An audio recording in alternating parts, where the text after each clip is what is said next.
ପୂର୍ବତନ ମନ୍ତ୍ରୀ ସମୀର ଦେଙ୍କ ପରଲୋକ। ଓଡ଼ିଶାର ପୂର୍ବତନ ଉଚ୍ଚ ଶିକ୍ଷା ଓ ନଗର ଉନ୍ନୟନ ମନ୍ତ୍ରୀ ଶ୍ରୀଯୁକ୍ତ ସମୀର ଦେଙ୍କ ଆଜି ଏକ ଘରୋଇ ହସ୍ପିଟାଲରେ ଦେହାନ୍ତ ହୋଇଯାଇଛି।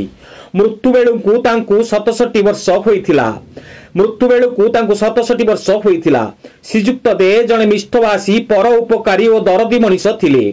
ରାଜ୍ୟର ଅନେକ ଗୁରୁତ୍ୱପୂର୍ଣ୍ଣ ବିଭାଗରେ ପୂର୍ବରୁ ବିଜେପି ଏବଂ ବିଜେଡି ମେଣ୍ଟ ସରକାରରେ କଟକରୁ ମନ୍ତ୍ରୀ ଥିଲେ। बहुबार विधानसभा को निर्वाचित होइथिले।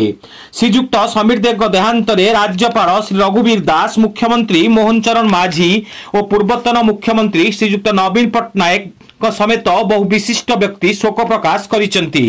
श्रीजुक्त दे किछि दिन हेब फुसफुस संक्रमित रोग रे पीड़ित होई चिकित्सा अवस्था रे आज तांकर परलोक होई जाइछि।